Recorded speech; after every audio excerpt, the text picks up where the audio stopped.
Relatos periodísticos del terremoto, que se consiste en las historias e impresiones de 13 periodistas y 2 fotógrafos alrededor del sismo de 7,8 grados que afectó las provincias de Manabí y de Esmeraldas. Este evento ha sido organizado por la Asociación Ecuatoriana de Editores de Periódicos AEDEP y la Fundación Andina para la Observación y Estudio de Medios, Fundamedios, con el apoyo de la Universidad de las Américas. A continuación, y sin más preámbulos, escuchemos las palabras de bienvenida a cargo de Iria Puyosa, directora de la Maestría de Periodismo y Comunicación de la Universidad de las Américas.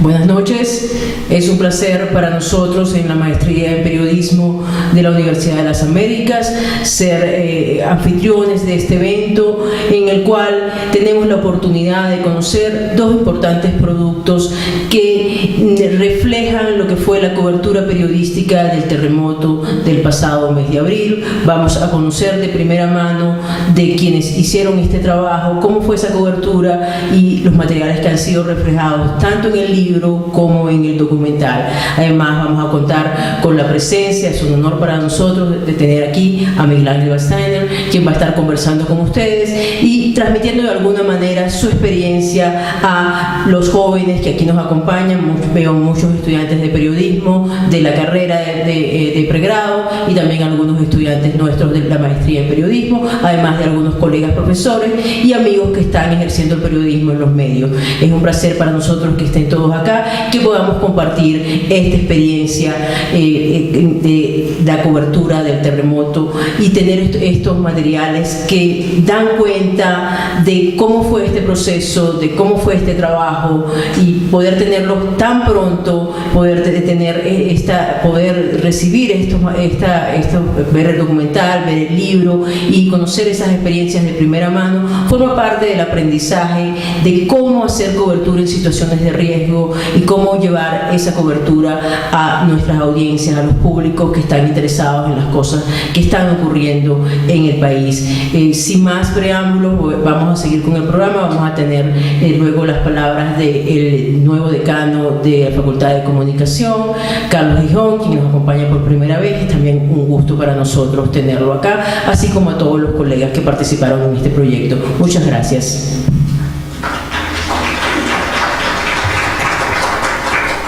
Muchísimas gracias a Iria Puyosa y como ya lo anunció, damos la bienvenida a Carlos Gijón, el nuevo decano de la Facultad de Comunicación de la Universidad de las Américas.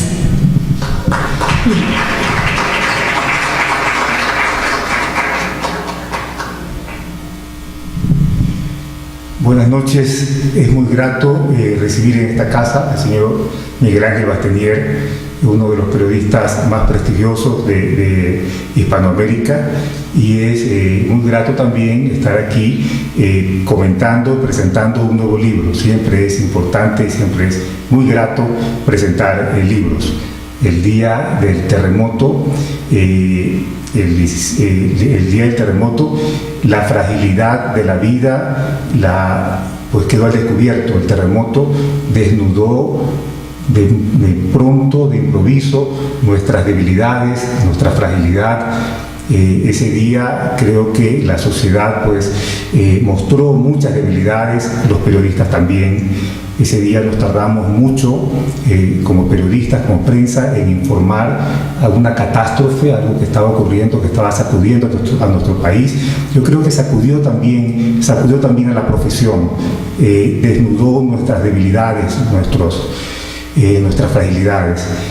Y casi inmediatamente también puso en relieve el valor de la gente que salió de las ciudades de Quito, de Guayaquil, a ayudar, a rescatar a sus hermanos, y también de inmediato los periodistas empezaron a movilizarse para cubrir esta situación. Los periodistas son una raza extraña, son una raza de personas que llegan normalmente a un lugar de donde todo el mundo está huyendo. Bueno, los periodistas van a contar, a dar su testimonio, a mostrar lo que está ocurriendo, transmitirlo. Así que esto es lo que vamos a ver esta noche. Bienvenidos, muchas gracias por estar aquí.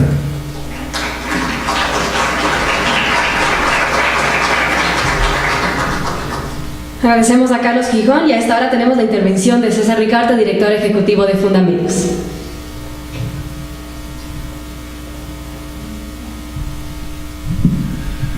Buenas noches con todos ustedes. Gracias Iria, gracias Carlos por recibirnos en esta casa. Para nosotros siempre es un gusto el trabajar con la Universidad de las Américas.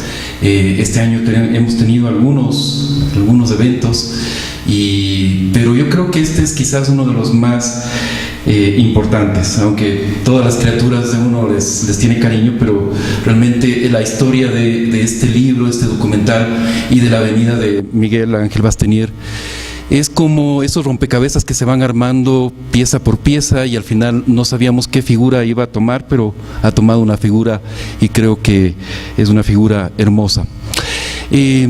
Cuando pasó recién lo del terremoto, ¿no es cierto?, había mucho cuestionamiento hacia justamente lo que acabó de mencionar Carlos, de la demora de la prensa para informar de los hechos de esa noche. Recordemos que aproximadamente 2 horas, si no es más, los ecuatorianos no supimos, o los medios de comunicación no informaron sobre lo que estaba pasando. Con eso en mente, convocamos a un desayuno con aproximadamente 20 colegas que habían estado en la cobertura esa noche y que queríamos que nos cuenten qué es lo que había pasado en las redacciones, qué es lo que había pasado para que existiera ese hueco informativo del que se hablaba tanto. Y bueno, les debo confesar que en ese desayuno salieron a flote tantas historias que realmente lo del vacío informativo fue casi una anécdota menor. Y evidentemente se explica por un montón de situaciones, o sea, no vamos a minimizar los hechos, pero básicamente se explica porque los medios de comunicación están debilitados, no tienen equipos periodísticos que trabajen los sábados en la noche. La mayoría de esos equipos de la persona que estaba de turno, del periodista que estaba de turno, ya había salido incluso del medio de comunicación. Los canales de televisión no tenían camarógrafos, ni siquiera camarógrafos o gente que maneje los switches para que pudieran salir con algún flash informativo. Entonces fue realmente una serie de factores que, como digo, casi convirtieron en una anécdota ese hecho con lo grave que fue, ¿no? Con lo sustancial. Pero lo que realmente salió en ese desayuno y que nos motivó a hacer este libro fue una gran cantidad de historias. La gente que esa noche se comenzó a movilizar hacia la zona del desastre, hacia la zona cero, como la llama el gobierno, y llegaron incluso antes que los equipos de rescate, llegaron en esos primeros minutos y vieron cómo realmente la magnitud del desastre y del drama humano que estaba sucediendo en esa zona. Y eso te reta como periodista y te reta como ser humano, ¿no es cierto? Y mucha gente, muchos de los colegas que pasaron días y hasta semanas en esa zona de desastre, nos contaban que era tan intenso lo que estaban viviendo que ni siquiera eran capaces de sentir nada, y que el momento en que regresaron a Quito, 1 semana, 2 semanas después, se derrumbaban emocionalmente. Era tan fuerte lo que habían vivido. Y ese es el libro que queríamos hacer. Ese es el libro con estas crónicas, con estos relatos, en el cual 13 periodistas cuentan sus historias personales, el momento en que estuvieron en la zona del terremoto. Y ese libro es acompañado, la segunda pieza de este rompecabezas, es el hecho de que en las primeras horas después del terremoto dijimos, bueno, desde Fundamedios, ¿qué podemos hacer? Somos una organización que defiende, promueve, monitorea la libertad de expresión, que apoya el periodismo, que hace capacitaciones, etcétera, etcétera. ¿Qué podemos hacer nosotros para hacer algo frente a la magnitud del desastre que era el terremoto. Y lo que hicimos era, comenzamos a llamar medio por medio en Manabí y Esmeraldas a saber qué había pasado con esa gente, qué había pasado con los medios locales. Y nos encontramos, hicimos un primer mapeo de los medios de Manabí y Esmeraldas y nos encontramos con unas situaciones realmente dramáticas, realmente muy complicadas. Radios, canales de televisión que habían desaparecido literalmente del mapa, historias absolutamente, ¿qué diría?, de una resistencia que da cuenta de una resistencia enorme, medios que se prestaban una antena, el otro ponía un generador eléctrico y el otro ponía un micrófono para de esa forma seguir transmitiendo la noche misma del desastre. Y por ejemplo, el papel que tuvieron medios de comunicación para decir a la población que no venía un maremoto, que regresen a las casas, que regresen a la población, que no entren en pánico, fue vital. Y entonces dijimos, no, esas historias de los medios locales, el papel ese que muchas veces olvidamos en el fragor del discurso político, en el cual los medios de comunicación se han convertido en una especie de sumum de todos los males, ¿no es cierto? Veíamos que este papel que habían adquirido los medios locales nos devolvía el sentido más íntimo y más básico de los medios de comunicación, ese funcionamiento vital con la comunidad, esa unión vital que tiene un medio de comunicación con su comunidad. Y esa es la historia que contamos en este documental de 20 minutos que ustedes también van a ver esta noche. Es el papel que tuvieron los medios locales de Manabí, el grado de destrucción que tienen muchos de ellos. Van a ver ustedes algunos testimonios. Los medios de estas poblaciones son medios muy pequeños, comprenderán, medios familiares. El gerente de la radio es al mismo tiempo el locutor y es el mensajero. Y ese gerente de la radio en algunos casos había perdido a su familia, había perdido a su esposa, había perdido a sus hijos. Y estaba ahí tratando de volver a montar su pequeña radio para seguir transmitiendo. Esas historias de resistencia es lo que hemos querido también contar. Y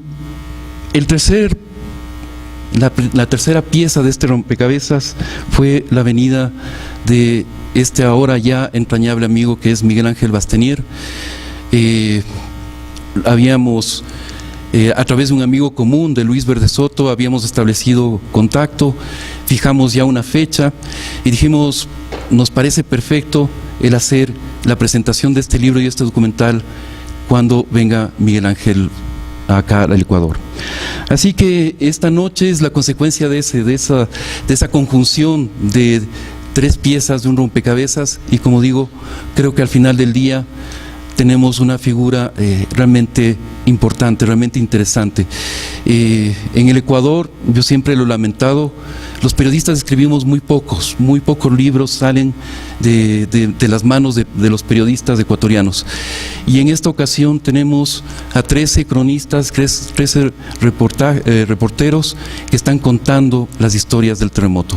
Yo creo que es un libro que cada uno de ustedes que lo va a tener en sus manos va a encontrarlo sumamente importante como un testimonio vital de la historia, del momento histórico del país en este momento. Muchas gracias.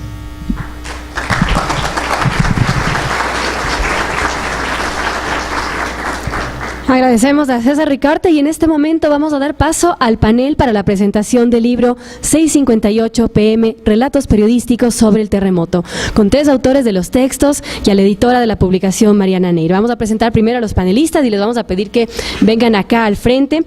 Damos la bienvenida a Soraya Constante, ella es ecuatoriana, actualmente trabaja para Diario El País, colabora para las ediciones de España y América desde Quito, Ecuador. Anteriormente estuvo en Diario El Comercio como redactora en la sección Sociedad, Política y Economía. En el periódico Latino también ha colaborado, ha sido redactora en la sección de actualidad nacional y local en Madrid, España.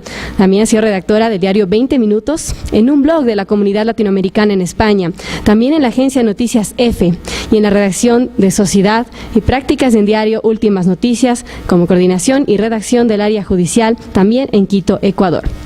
Damos la bienvenida también a Pablo Jaramillo Viteri. Él es periodista especializado en crónicas, en temas políticos de investigación. Ha trabajado para medios como el diario Los Angeles Times en Estados Unidos, revista Vanguardia y diario Hoy. También como integrante del equipo de Vanguardia obtuvo varios galardones, entre ellos el Premio Nacional Eugenio Espejo, el Premio Jorge Mantilla al Mejor Reportaje y el Premio de Fundamedios al Periodismo de Investigación. También damos la bienvenida a Allen Panchana Macay. Él es además choneño, hace periodismo desde 1997, el mismo año que ingresó a estudiar en la Universidad Católica de Guayaquil. Tiene un máster en Comunicación Política y Corporativa de la Universidad de Navarra y de George Washington University. Ha trabajado en los principales diarios de Ecuador y para medios internacionales como la agencia de noticias Associated Press y la cadena CNN. Es profesor titular de la Universidad Católica, docente invitado de la SPOL y dicta clases de posgrado en la UDLA de Quito. Desde el año 2005 labora en Ecuavisa. Es director de proyectos periodísticos. Uno de ellos, que vio la luz en el año 2014, es Visión 360. Su pasión es recorrer el mundo y contar historias. Desde las primeras horas hizo la cobertura del terremoto para la agencia de noticias Associated Press y para Ecuavisa. Volvió 4 meses después a su provincia. Ingresó nuevamente a las zonas devastadas en Manta y Portoviejo. Visitó a familiares de las víctimas mortales. Recorrió los cementerios, hurgó en los álbumes y en la memoria. Finalmente vamos a dar paso a la moderadora Mariana Neira. Ella es redactora, ha sido redactora de Canal 8 TV en Quito, redactora de Comunidad, Cultura y Economía de Diario El Comercio en Quito, también corresponsal de Interpress Service IPS en Quito, cronista de Economía Diario en Diario Expreso de Guayaquil, también editora nacional de la revista Vistazo de Guayaquil, también en Quito, jefe de la Unidad de Investigación de Ecuavisa, jefe de la Unidad de Investigación de Ecuador TV. También ha sido editorialista de Diario El Telégrafo de Guayaquil y actualmente es presidenta de Fundamedios, periodista independiente, escritora e instructora de talleres. Un aplauso para los panelistas y damos paso a este espacio.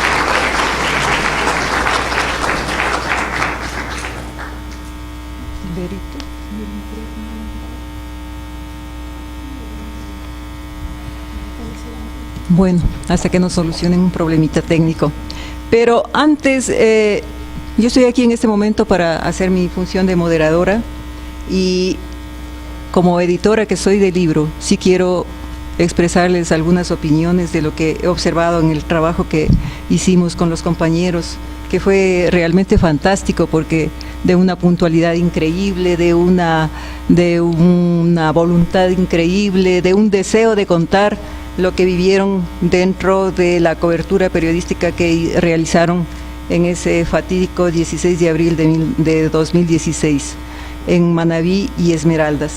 Y les voy a puntualizar unas cosas porque ya se han dicho algunas cosas aquí, pues cómo nació la idea. La idea nació de una reunión que hubo con varios compañeros, con el afán que teníamos Fundamedios, pues de realizar de conocer cómo estaba la situación de los periodistas, tanto de aquellos que habían ido aquí de Quito para allá, cuanto de aquellos que viven allá y ver la manera de ayudarles. Pero ya cuando nos embarcamos en el asunto del libro, que fue un proyecto así, que no, yo al comienzo tenía personalmente mis dudas, decía, ¿esto va a cuajar, no va a cuajar? Un poquito complicado le veía el asunto, pero como digo, la voluntad fue tan grande y pues seguimos adelante y me di cuenta de una cosa, algunos detalles interesantes, de que el periodismo se realiza en circunstancias difíciles, como es un terremoto, y en tiempos difíciles, un tiempo político en el que todo lo que molesta al poder es considerado delito periodístico. Y ellos, dentro de estas coberturas que hicieron, desafiaron eso, desafiaron ese miedo a informar determinadas cosas, esa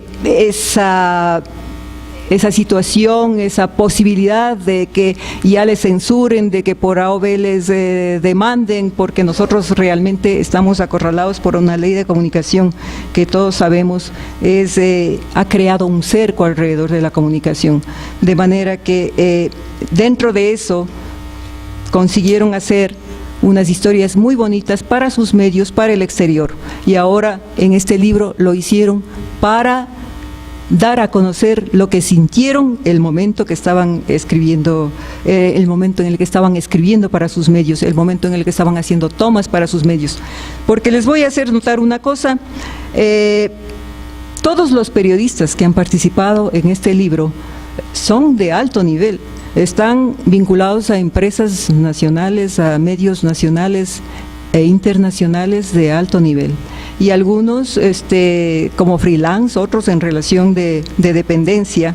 Y ustedes lo van a ver en el currículum, algunos currículums ya se han citado aquí, de 3 compañeros, en realidad son 13 periodistas de prensa escrita y son 2 fotoperiodistas, que es lo más interesante, porque los fotos, cada uno narró las historias a su manera. Bueno, el periodista escrito se podía esperar, obvio, un texto con todas las...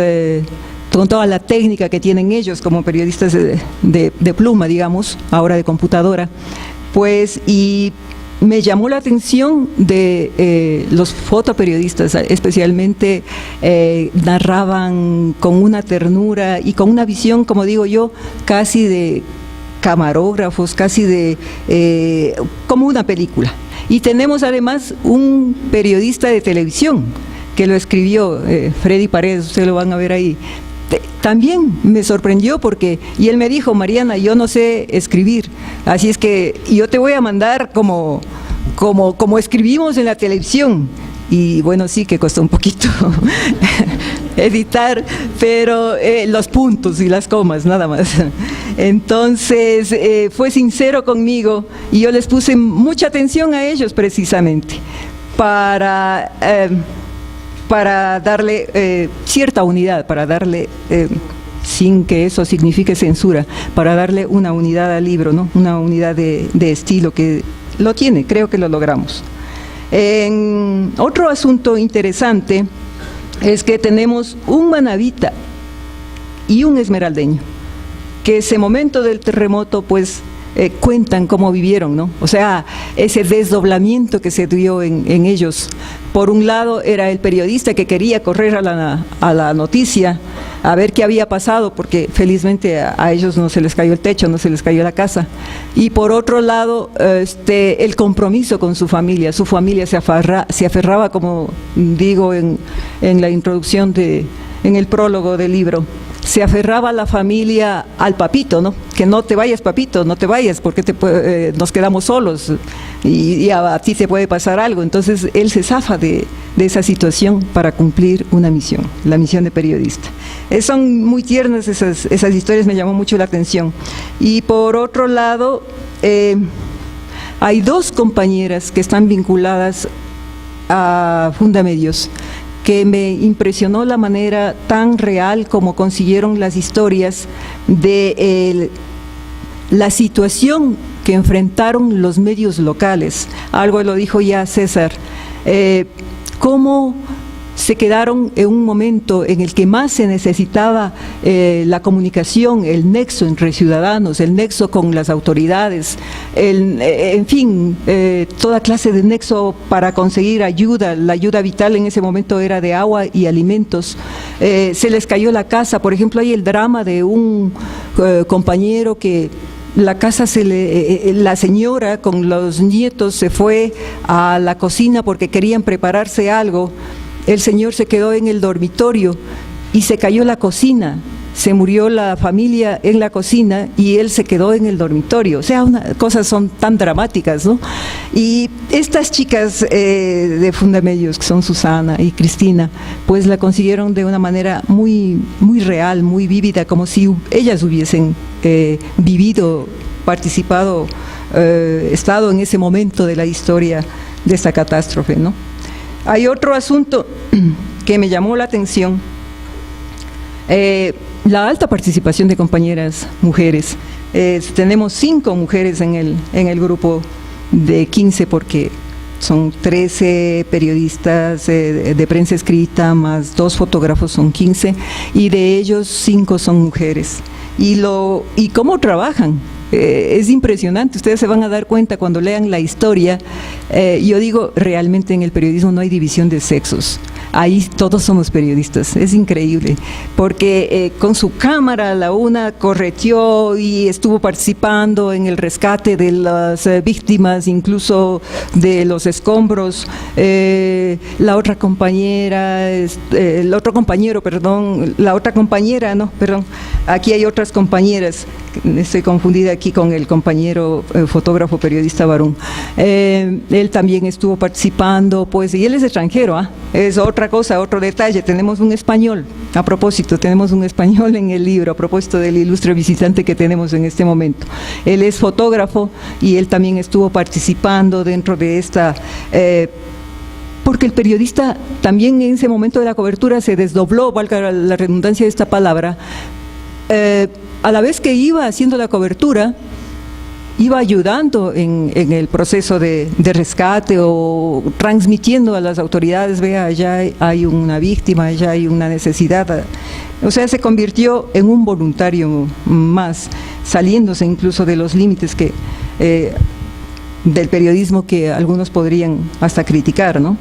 No les voy a decir más cosas porque yo creo que el libro es tan rico en historias y está tan narrado de una manera tan fácil de leerlo que lo van a disfrutar completamente el momento en el que lo tengan en sus manos. Y ahora los compañeros van a narrar sus historias y a hacer notar cómo redactaron cada uno lo que vio allá. Pero sí quiero terminar con una anécdota que estuve con un compañero fotógrafo que también estuvo por el sitio del terremoto y me contaba, aquí se dio la obligación, el gobierno impuso la obligación de que los camarógrafos y los fotógrafos asistieran a un curso de preparación, de profesionalización, algo así. Y un profesor le preguntó a los alumnos, ¿qué harían si hubiese una catástrofe y en ese momento un helicóptero estuviese dispuesto a llevarles al sitio de emergencia? ¿Se embarcarían en el helicóptero o no? Todos contestaron que sí. El profesor les puso 0, porque a su criterio el reportero debía primero velar por su integridad física. Qué lejos está ese profesor de la realidad. El periodismo no es un trabajo burocrático, el periodismo real, lo van a ver en estas historias, es de alto riesgo. Y el periodista no se amilana porque sabe que esa es su misión. Ahora con esta introducción, que lamento que ya sea muy larga, vamos pues a comencemos con Soraya para que nos cuente su historia.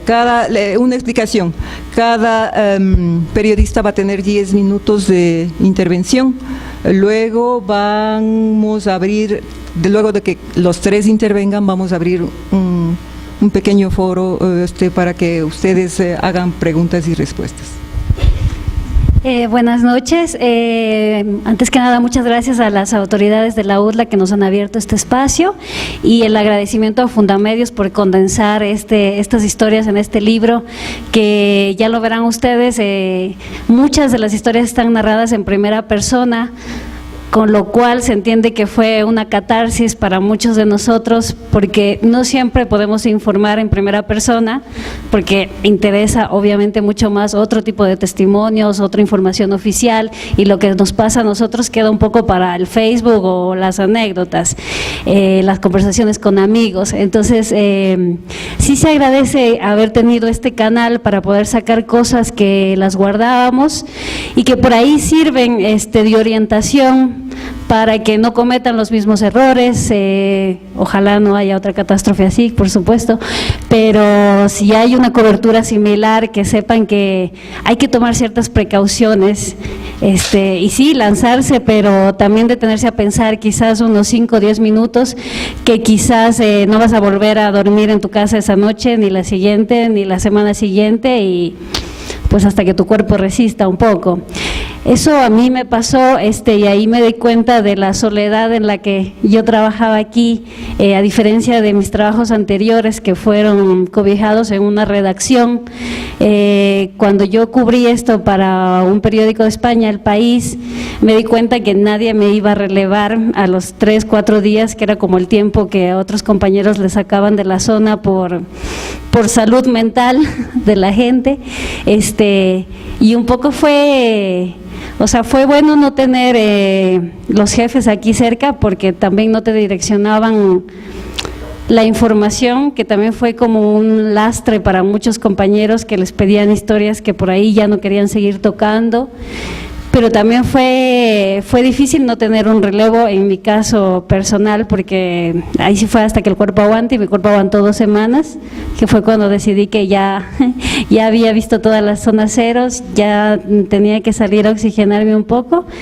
Y sí, yo fui una de las personas que regresó a Quito y me di cuenta de lo tocada que estaba. Así que de vuelta al principio agradezco mucho el tema de poder haber contado esto en este libro. Al margen de eso, también quería comentar otra cosa que los periodistas nos dimos cuenta cuando estábamos ahí en la zona, que si bien es cierto llegamos muy deprisa, mucho más que las autoridades,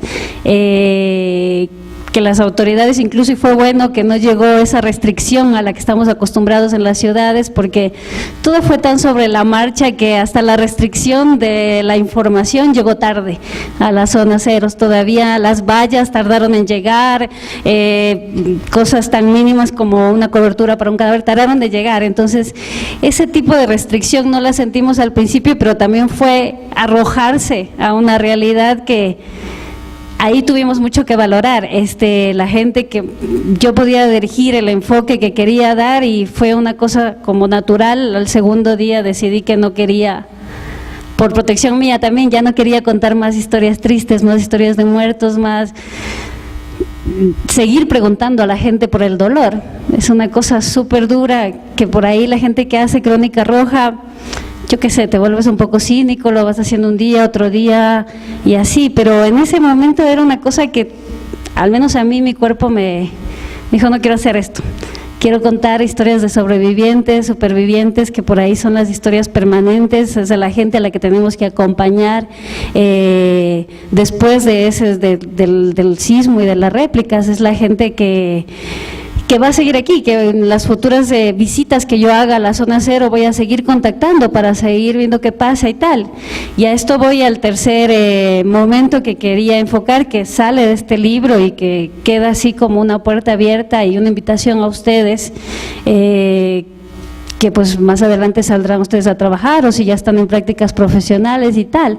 El momento de la tragedia, esa historia que se cuenta, sí, lo que ves y tal, pasa de los periódicos, se queda en los periódicos 1 semana, 2 semanas y se pierde de la primera página.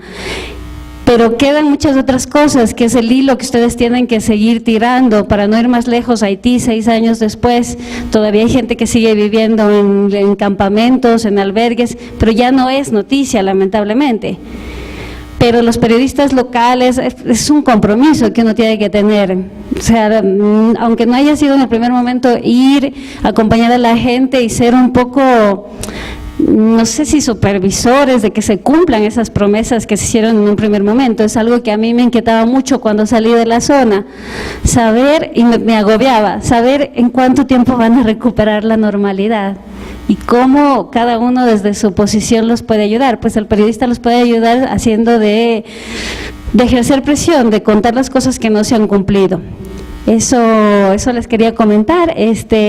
Bueno, sí, y otra cosa más, que tampoco estábamos preparados, la gente que estuvimos ahí mucho tiempo en ciertas zonas y que nos fuimos un poco familiarizando con la gente, y dar cuenta de que las autoridades en efecto no llegaron, y el periodista que estuvo ahí asumió otra labor para la que no estaba preparado, y era como: eres periodista, tienes que saber todo, cuéntame, ¿va a venir un tsunami? ¿Cuántas réplicas más va a haber? ¿Va a haber una epidemia?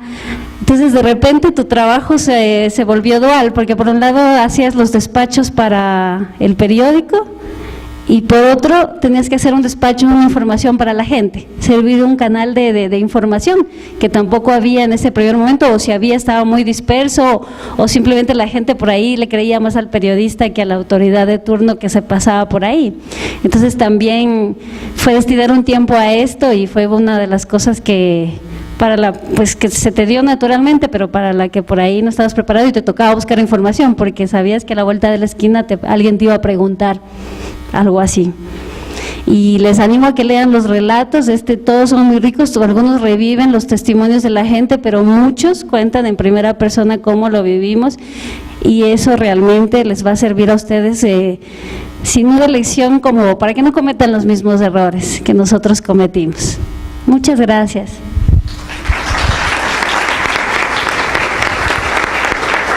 Bueno, continuamos con Pablo. Claro, con gusto. Hola. Bueno, para empezar agradeciendo a la Universidad de las Américas, las autoridades, a César Ricaurte, a Fundamedios, felicitar esta iniciativa. Creo que es un documento histórico, queda para que estudiantes, para periodistas, para gente, ¿no?, que conozca las visiones, ¿no?, que están resumidas en este libro. Sobre todo me alegra mucho que haya un auditorio que está lleno. Me parece maravilloso que el periodismo siga siendo una carrera atractiva para mucha gente, a pesar de las dificultades, ¿no?, que vive ahora esta profesión. Bueno, con respecto digamos, a la experiencia que fue participar en este proyecto, bueno, yo tengo que agradecer a Mariana que me hizo la invitación. Por supuesto acepté, me parece una oportunidad maravillosa participar en esto.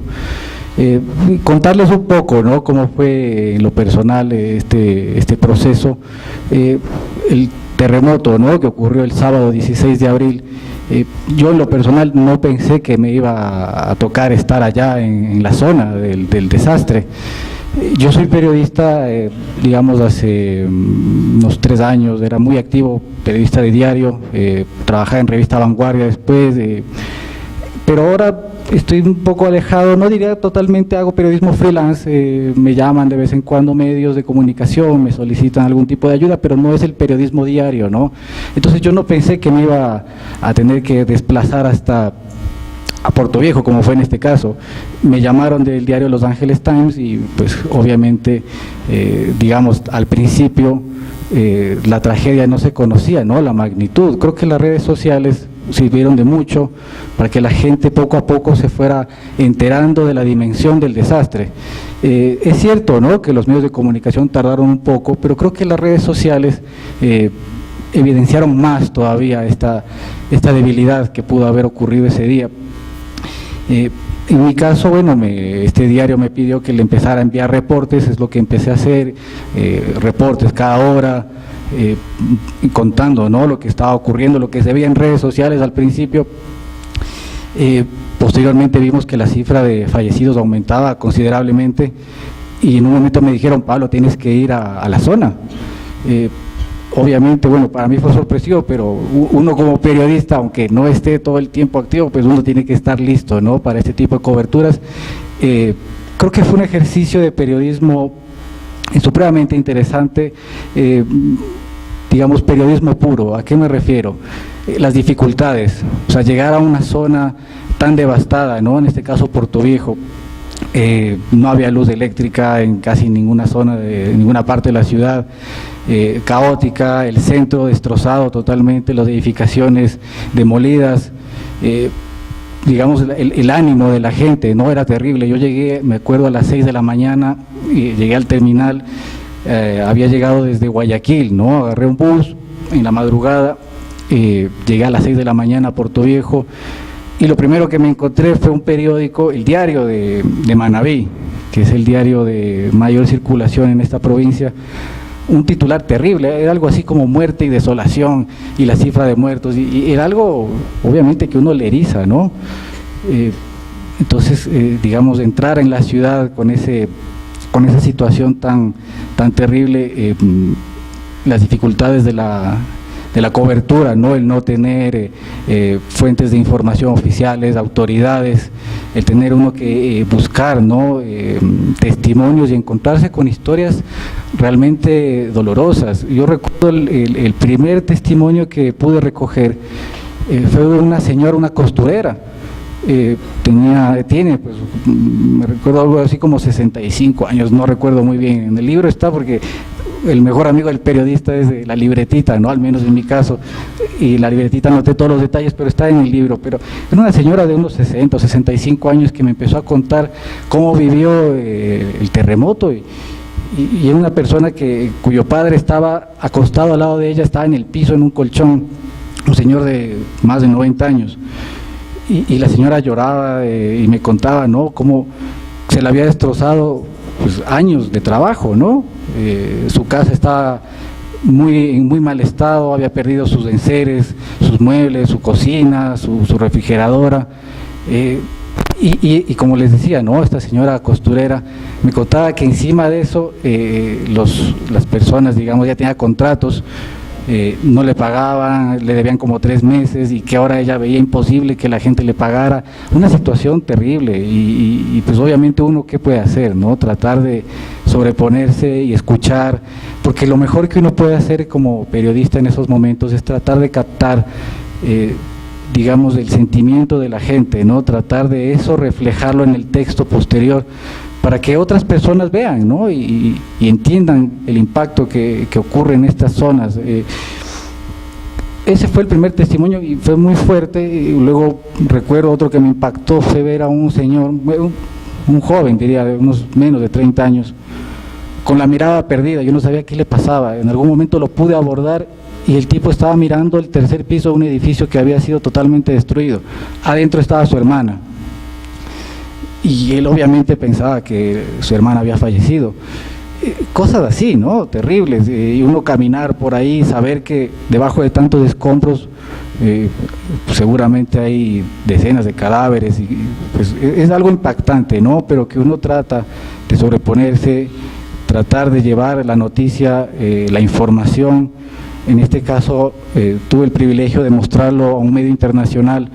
Creo que eso sirvió, porque la misión del periodismo también, en este caso, es de alguna forma facilitar esta concientización externa, ¿no? Y esto de alguna forma facilita la ayuda humanitaria. Ecuador tuvo ayuda de muchas partes, de muchos países, gobiernos amigos, ONGs.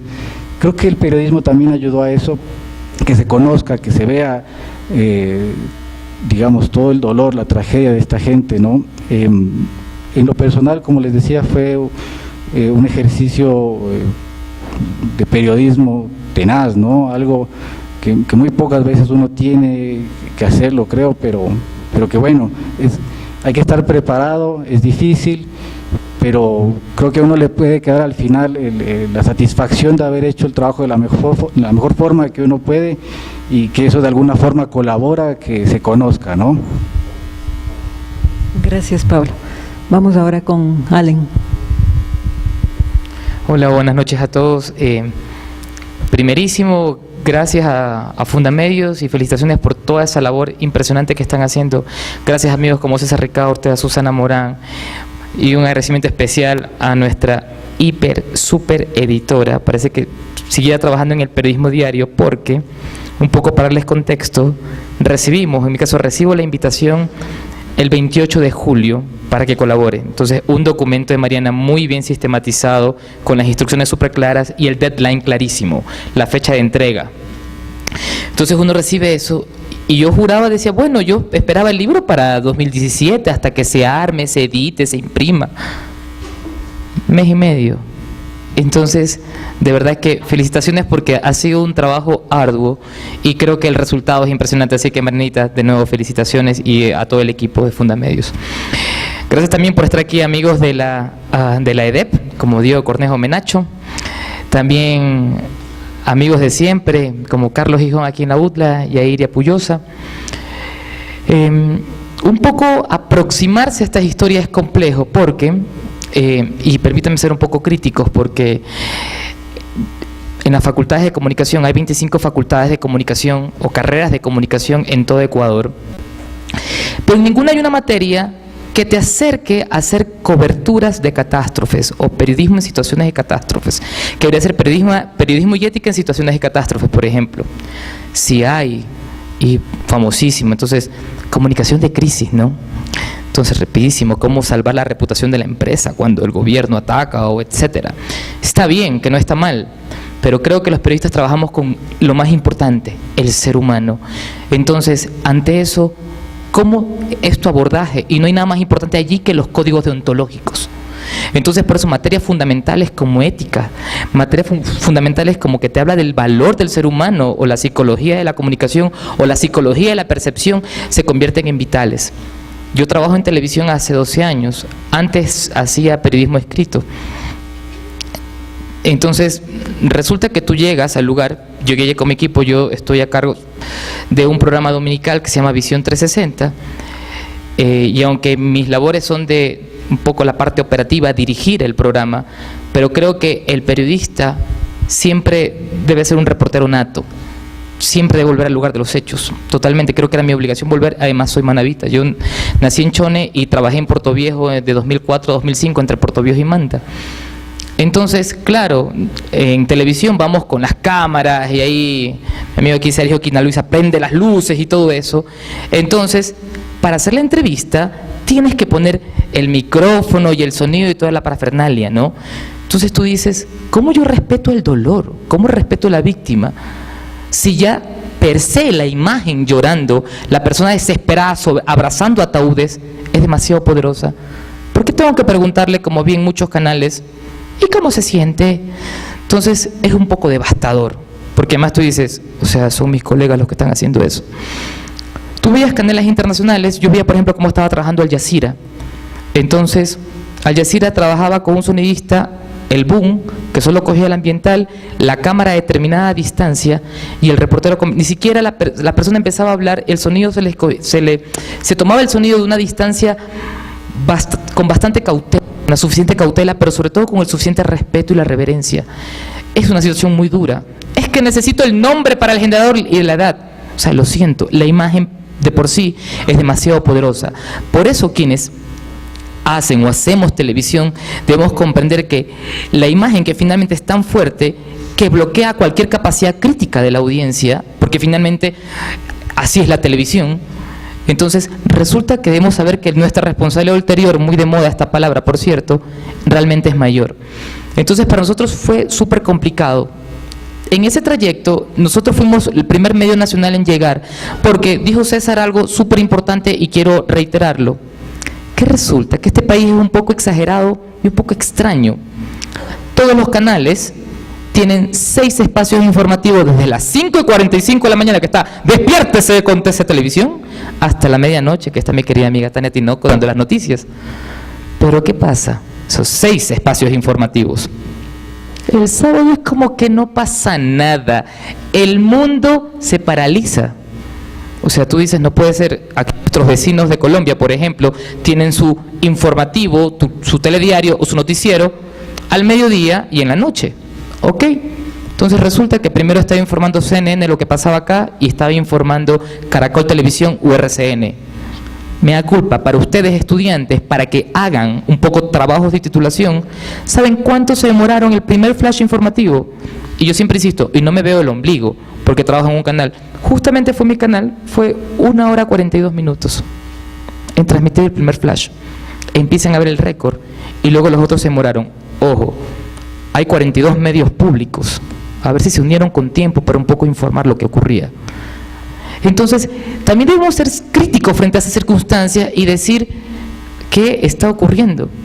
Entonces, respeto mucho las redes sociales, respeto mucho eso que llama el periodismo ciudadano, aunque no estoy de acuerdo con ese nombre, pero creo que la información tiene que pasar por un proceso, pasar por una decodificación importante, porque no voy a estar contando o posteando fotos de los cadáveres cercenados, por ejemplo, porque, insisto, el respeto ante todo de la dignidad humana. Entonces, estas particularidades, porque este es un espacio académico, quería un poco contarlo, porque creo que todavía hay mucho material, porque no es posible que canales, otro canal nacional, yo le pregunto a este director de noticias, ¿me puedes decir a qué hora? Porque estaba yo haciendo el inventario para una tesis.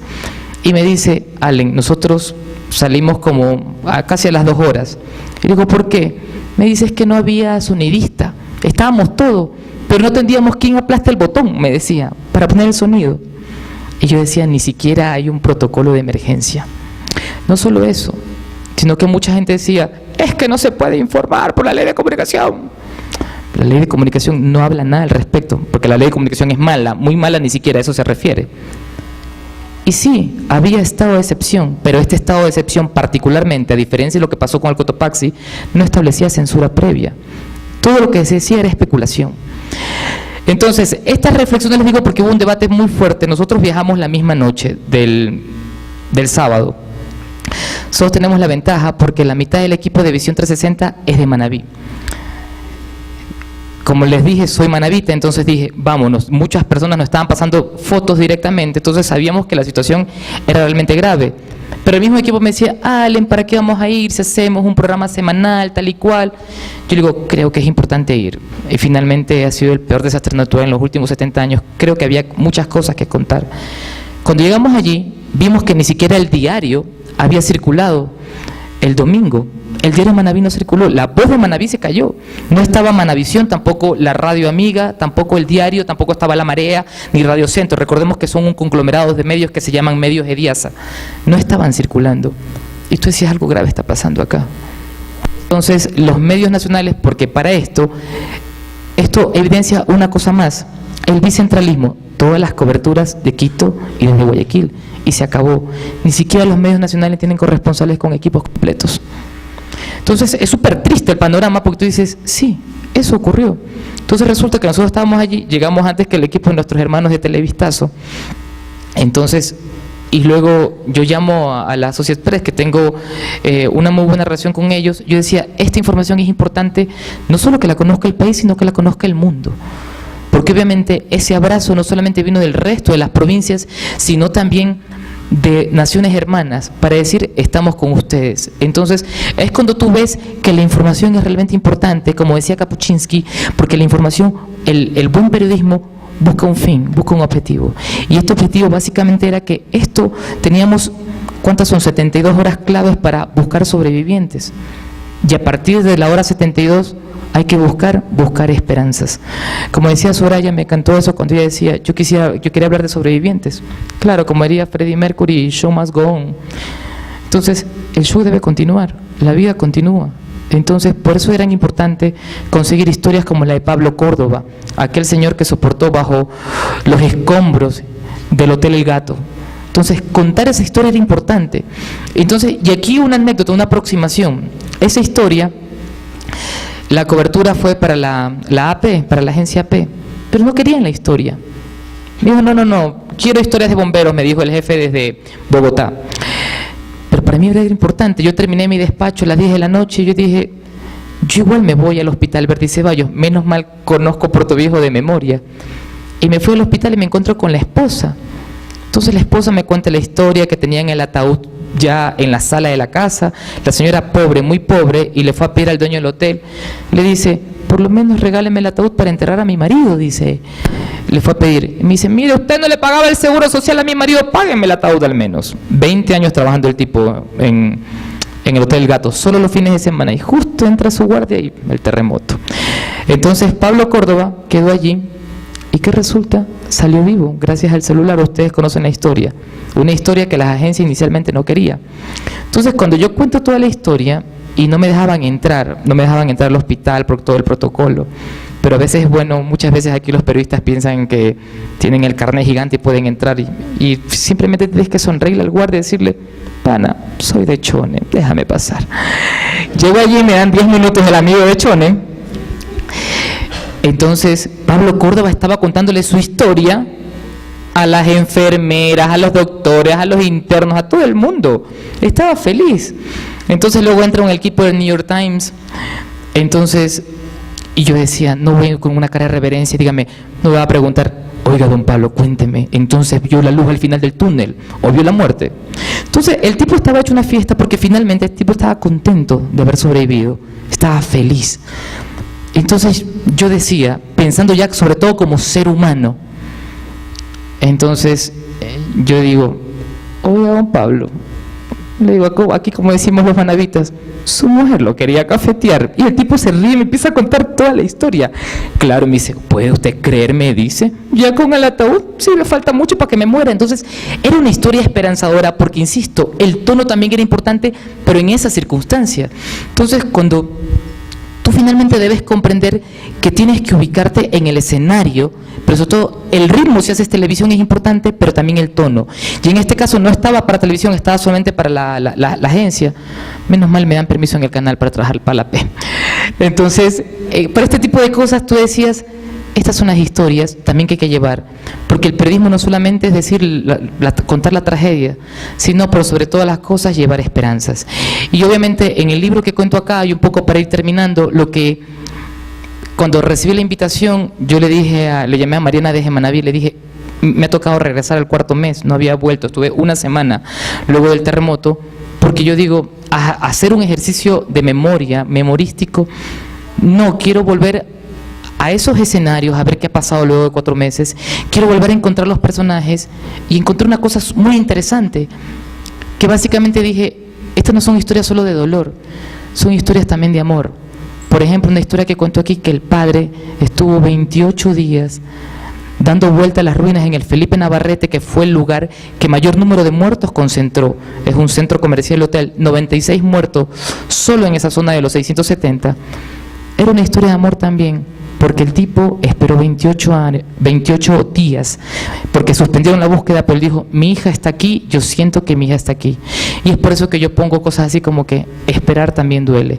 Entonces es un poco también eso, desde entender el dolor, pero sobre todo ser muy reverencial con ello. Y de nuevo, muchas gracias por esta oportunidad.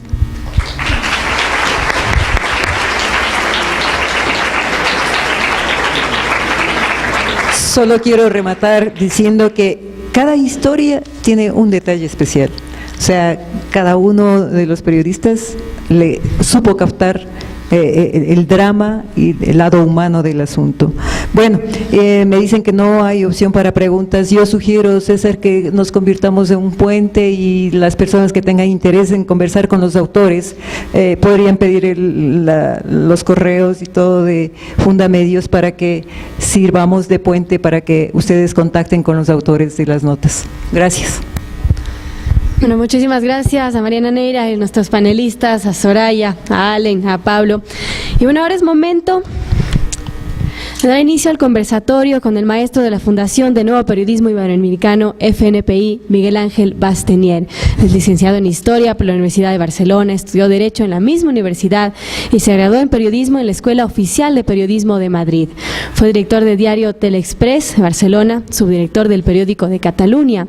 Ingresó a El País como subdirector de Información General en junio de 1982 y en diciembre de 1993 asumió las relaciones internacionales del citado periódico, puesto en el que permaneció hasta el año 2006. Desde entonces es columnista y editorialista siempre de El País.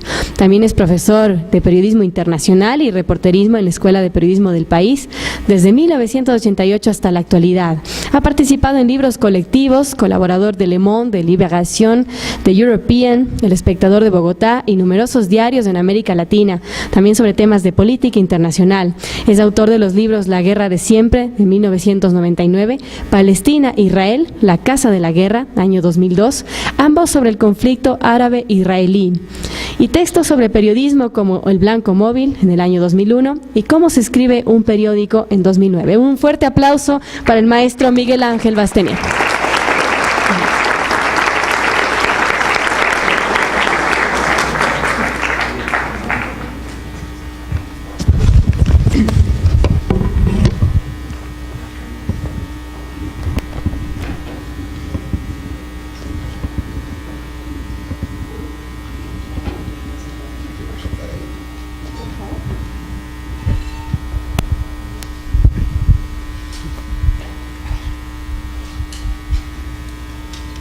¿Viene alguien más o no?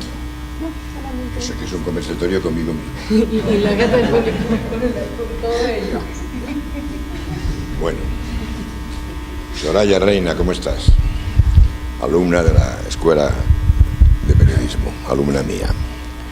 He hablado antes un rato con César de que podía hablar poco, me ha dicho que hablara poco, lo cual es positivo porque llevo unos días de discursos que no hay que lo aguante. Bueno, la gente lo ha aguantado, el que no lo aguanta soy yo. Y me ha dicho que hablara del reportaje. Mucho más interesante que lo que yo pueda decir del reportaje es leer el libro por razones obvias. Pero sí se pueden decir algunas cosas, quizá no carentes de interés, sobre qué es eso del reportaje. Hay distintos sistemas de géneros. El libro de géneros quizá más conocido en América Latina es el mexicano, el Leñero Marín, en fin, donde pueden salir fácilmente 315 géneros, y yo tengo varios libros de géneros también.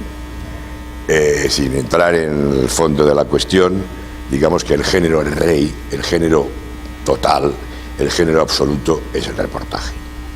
Es el reportaje. Ahora sí, vale. Es el reportaje.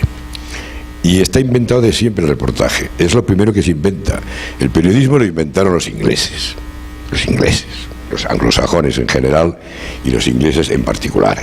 Y sigue siendo el periodismo escrito, me estoy refiriendo al periodismo escrito, evidentemente, el mejor hecho del mundo. Ni español, ni comparación en español, y el latinoamericano tampoco. Y la esencia del periodismo es el reportaje, es el reportero reporteando. Suena enormemente sencillo, pero es la culminación de la carrera periodística, es lo más que hay.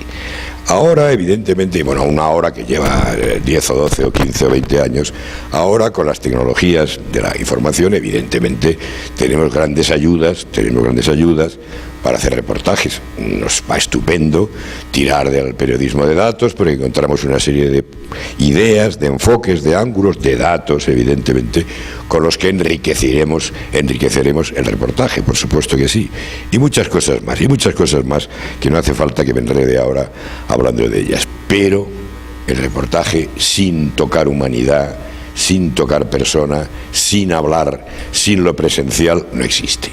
No existe el reportaje de Internet, que se está haciendo, por supuesto que sí, y hasta puede dar el pego en el sentido de que, bueno, pues aquello cuela, tiene a más citas, por supuesto, gente que dice, no cuentas que no los has visto para nada, simplemente pones las comillitas y ocultas que no has visto a un ser humano ni por casualidad, desde la concepción primera del reportaje como tema hasta su resolución, y bueno, aquello cuela, pero no. El reportaje es el ser humano, es tocar, es oír, es interpretar. Hay cosas que se dicen por ahí, cosas que uno oye. El periodismo que solo cuenta lo que pasa, ¿cómo se va a contar solo lo que pasa si uno está reporteando? Si uno está reporteando, uno está interpretando por definición, por necesidad, porque está viendo, está oyendo, está hablando con, está tocando la muerte, en el caso terrible. No estoy de acuerdo de todas maneras con una cosa que ha dicho el camarada de la televisión, que el periodismo está para tener esperanza. El periodismo está para contar cómo es el mundo, y la esperanza estará o no estará ahí.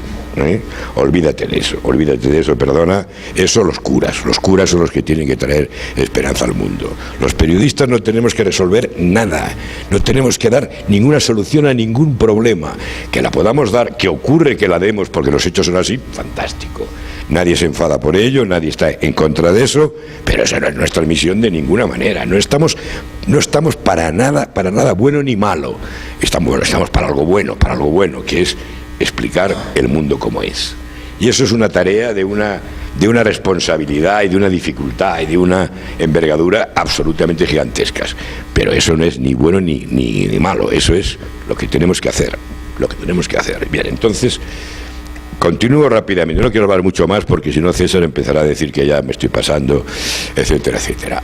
Hay, grosso modo, dos tipos de reportajes en mi sistema. Yo tengo 2 libros de géneros periodísticos. Uno que yo llamo el reportaje virtual, que es la reconstrucción. El periodista no tiene la suerte de estar siempre donde tiene que estar y de percibir lo que le interesa percibir y de hablar con quien tiene que hablar. El periodista está cuando está y cuando no está.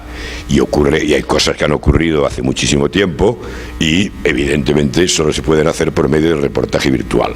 El reportaje virtual es la reconstrucción de algo. Yo hice un reportaje virtual de 3 páginas en una apertura de domingo del País, nada menos que con el uribismo. ¿Qué es eso del uribismo? Un tal Uribe, que ha sido presidente de Colombia. Pues hablé con muchísima gente y construí una realidad irreal, en el sentido de que no era física, de que era imaginada, realidad imaginada, evidentemente. Y el reportaje más clásico quizá, que es el reportaje de escenario. El reportaje que han hecho estos chicos, estos 13, que son muy buenos todos, son los 2 tipos de reportaje al mismo tiempo. Hay un reportaje de escenario, porque ¿cómo no va a ser un escenario el lugar de la catástrofe? ¿Cómo no va a ser un lugar de ruinas? ¿Cómo no va a ser un espectáculo atroz, espeluznante? Tampoco estoy muy convencido de que el periodista tenga que sentir horrores cuando ve todo eso, ¿eh? Tampoco estoy convencido de eso. El periodista tiene que estar en el lado de acá o de más allá de todo lo que ocurre. Empezar a emocionarse y sufrir, pues es la mejor receta para no hacerlo bien luego. Pero bueno, admito que cada uno es cada uno y que no tengo yo por qué, mi idea personal no tiene por qué ser la única ni la fundamental en estos casos. Pero, repito, y esta es la parte más interesante, más interesante no sé, la parte que me interesa a mí más de lo que estoy diciendo, es que es el reportaje completo lo que han hecho, es el reportaje circular, universal, es el reportaje de escenario, no hace falta decirlo, el escenario iba a decir algún tópico horrible, dantesco. Por favor, periodistas que me escucháis, no escribáis nunca esa tontería, de que un espectáculo dantesco y esas tonterías que se escriben por ahí, kafkiano, dantesco, es una estupidez todo eso. Cada situación tiene sus adjetivos, no los de el señor Dante Alighieri del siglo XIV. Bien, y es un reportaje virtual, lo es por fuerza. Está recordando, está reinventando, lo digo, reinventando verazmente, quiero decirlo así, reinventando verazmente, reinventando porque estamos dando una versión de las cosas. Todavía hay gente, todavía hay periodistas que hablan de objetividad, que hablan de periodismo objetivo. El periodismo objetivo no existe y no hace ninguna falta que exista y no importa que no exista. Existe el periodismo honrado, del que no quiere inventarse nada por su interés, por su preferencia, sino que quiere dar la mejor representación posible de las cosas. Y el reportaje es eso, es la representación de las cosas, no estos ascos de periódicos que hacemos, llenos de declaraciones de políticos y de personalidades que no tienen vida por ninguna parte, que son los palacios de hielo de Superman, y un poquito peor incluso que los palacios de hielo de Superman. Si se salva el periodismo, y no pongo la mano en el fuego, esta no es una charla sobre periodismo, y termino ya rápidamente, o sea, de periodismo en general, ya he tenido estos días de conversación sobre eso, por lo tanto, sin entrar en el fondo de la cuestión, que es una cuestión con mucho fondo, si el periodismo se salva, cosa que no sé si va a ocurrir y que no ponga la mano en el fuego para nada, será por el reportaje.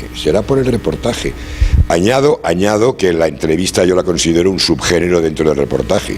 Es el reportaje a una persona, hecho con arreglo a una técnica, que puede ser de pregunta-respuesta, que puede ser lo que yo llamo romanceada, que quiere decir narrada por el autor. No nos entretengamos con ello, sin embargo. Lo que han hecho estos chicos es periodismo. Y digo chicos porque tengo 40 años más que el más joven de todos ellos. 30 y pico por lo menos. Por lo menos. Lo que han hecho es lo que es el periodismo. El periodismo es esto. Todo lo otro, que yo lo hago también, que no me ha quedado más remedio, como no nos ha quedado más remedio a todos en un momento u otro, es llenar periódicos.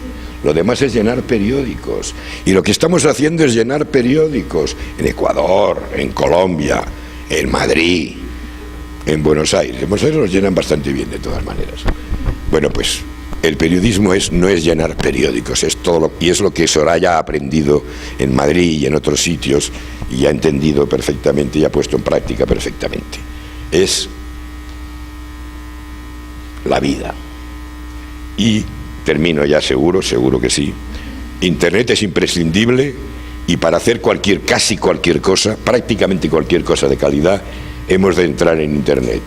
pero si no salimos estamos perdidos. Hay que entrar y salir, hay que entrar y salir. Si nos quedamos dentro, aquello no da la talla. Puede dar el pego, puede ser aceptable, puede colar, pero un reportaje sin tocar persona, sin virtual en lo que toque virtual y escenario en lo que toque escenario, y repito y termino ahora sí, que este es el reportaje total, porque es escenario y es virtual al mismo tiempo. Sin eso el periodismo desaparece, con lo cual muchas gracias por habernos hecho este favor periodístico tan grande.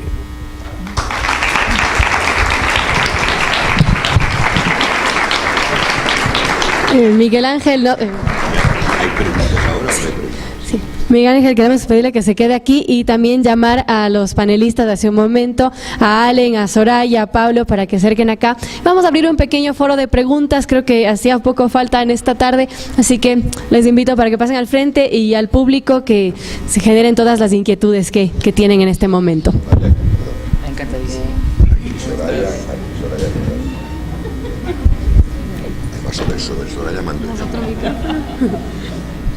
El Ángel, bienvenido al Ecuador, igualmente a los compañeros que están, panelistas que hicieron posible la obra de los relatos periodísticos. Mi pregunta es, el día del terremoto, si bien los medios demoraron un poco, pero en el caso de Quito sí se evidenció, por ejemplo, en radios locales. Recuerdo un tema de Miguel Ángel que toma sobre la importancia del periodismo de papel, o sea, que en poco tiempo morirá o seguirá, eso no se sabe, pero que se puede fortalecer el tema de los medios locales. En el caso de Quito, por ejemplo, radios que estaban al aire informando en ese momento lo que estaba pasando, que tal vez, no sé si se tomó en cuenta también en estos relatos, que también hubo historias dentro de la ciudad que los medios locales sí evidenciaron ese rato, que no demoraron, porque al momento serían unos 14 o 15 minutos que las radios locales estaban informando, y las redes, si bien son parte de ese proceso de información que ahorita nos bombardea, se podría decir, los medios locales también son importantes. En este caso, en el caso de Quito fue importante también eso. Contesto yo. A ver, yo personalmente te voy a decir, cuando yo recibí la alerta la alerta a mí me llegó de México porque se habían basado en el Servicio Geológico de Estados Unidos, porque ni siquiera el Instituto Geofísico de acá tenía clara la magnitud del evento. Entonces yo veía la magnitud, sentí en Quito y no dimensioné lo que pasó efectivamente. Y a mí la alerta me la dan desde México los compañeros que estaban monitoreando la redacción del País de México. Sí, México, que tiene un equipo, el país es que trabaja cuando se duerme en España, se despierta en México y entonces estás las 24 horas del día cubriendo la región por lo menos.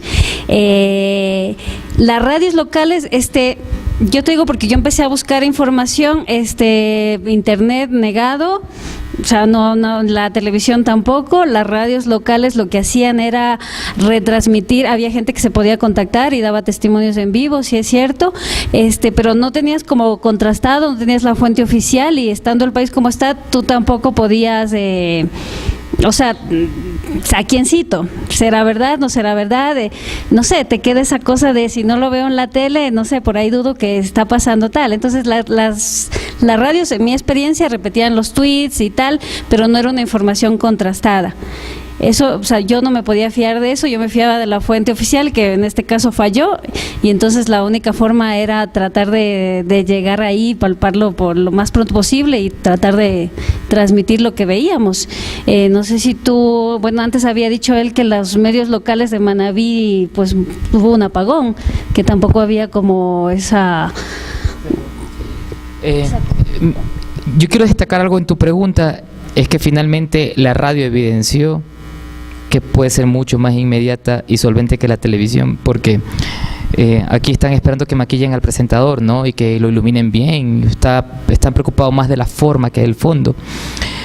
Y en el caso de Guayaquil, hubo un locutor que estuvo transmitiendo 36 horas sin parar, porque estas radios, por ejemplo, de la provincia del Guayas, también de otras provincias, y de unas zonas de Manabí como Jipijapa, por ejemplo, que sí tenían energía, no así Manta, que no tenía, no así Puerto Viejo, empezaron a transmitir, recibían llamadas. Lo que Soraya dice también es cierto, porque obviamente las personas llamaban y obviamente también desesperado, pasa esto, te daban datos, pero en realidad la información certera era compleja, porque además se dimensiona la tragedia cuando amanece, ¿no? Y tú ves ya con la luz del día, ves lo que ha ocurrido con tus ojos. Entonces, y luego, sobre todo los medios, los canales empiezan a tener imágenes a partir del mediodía del domingo. Entonces, con lo cual creo que fue súper importante. Otro dato también clave es que recordemos que más o menos el 40% de la población de este país, de nuestro país, vive en zonas rurales. Y hay zonas donde no llega la señal de celular, pero peor la señal de televisión. Entonces, la radio se convirtió en el medio más importante en ese momento. Si no llega teléfono, tampoco hay redes sociales, ¿te imaginas? O sea que hay algunos sectores todavía ni entran ni salen del internet. Entonces están dependiendo todavía de estos medios tradicionales como la radio.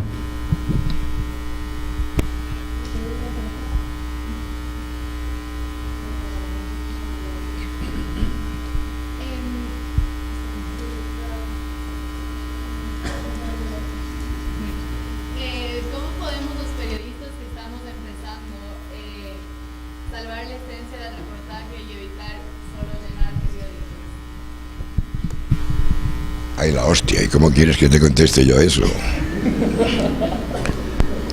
Pues haciendo periodismo, yo tuve bueno, no era exactamente un maestro, pero un colega que decía, en caso de duda, haz periodismo. Tenía toda la razón. En caso de duda, haz periodismo. Pues se aprende, vamos a ver, todos habéis pasado o estáis pasando, lo que sea, por las facultades. Cuando yo hice periodismo no existía, no estaba metido en la Universidad de Periodismo. Yo hice la Escuela Oficial de Periodismo de la época, más o menos lo mismo en términos prácticos. Y lo que estaba, aunque yo creo que fue muy bueno, aunque aquella escuela creo que fue muy buena, no quiero ofender a nadie, pero bastante mejor que las facultades de periodismo en España, por lo menos, de ciencias de la información que se han creado posteriormente. Lo que está claro es que yo he aprendido a ser periodista en los periódicos. Entonces esos son años. O sea, ¿qué podemos hacer? Pues mira, primero lee el Quijote.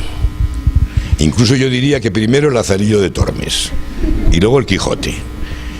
Luego procura leer periódicos, de preferencia no, pero si sabes inglés es muy importante leer prensa anglosajona, que es la mejor ampliamente. Hay temas que los tratan de una manera muy dudosa. No les interesa nada América Latina, espero que os hayáis enterado de eso. No les interesa absolutamente nada América Latina, pero nada quiere decir nada. Un poco para meterse con Chávez, cuando existía Hugo Chávez y cosas de estas, pero poco más que eso. Entonces es realmente trabajar. Añadiré algo. Los mejores profesores de periodismo son aquellos que no saben que lo son, que trabajan en las redacciones. Yo he tenido uno excepcional, ya muerto, no importa hablar de ello ahora, excepcionalmente bueno. Él no sabía que era mi maestro. Yo me pegaba a él, yo aprendía por ósmosis, me permeaba, absorbía lo que estaba pasando. Casi ni le hacía preguntas, ni él me daba respuestas, actuaba. Los mejores, pues entonces, para convertirte en una periodista que no llene periódicos y que haga reportajes y temas de investigación, este es un camino, pero hay otro mucho más importante. Las empresas prefieren que llenemos periódicos, porque eso es más barato, querida mía. Eso es más barato, y además si hay que llenar una página diaria, que muchos periodistas en América Latina, en España no. Muchos periodistas en América Latina tienen que llenar una página diaria. Para eso hay que hacer una novena la noche anterior a la Virgen, para que haya 4 ruedas de prensa al día siguiente por la mañana, para poder ir a las 4, y con las 4 llenas 2 páginas de periódico que no le interesan a nadie, que no le interesan absolutamente a nadie. Y así es como se llenan periódicos. La empresa tiene que poner personal suficiente para poder hacer periodismo de verdad.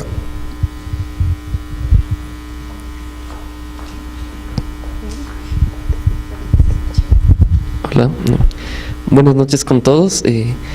La pregunta va dirigida un poco hacia Allen y tal vez es que nos pueden contar un poco más de su experiencia, sería ideal.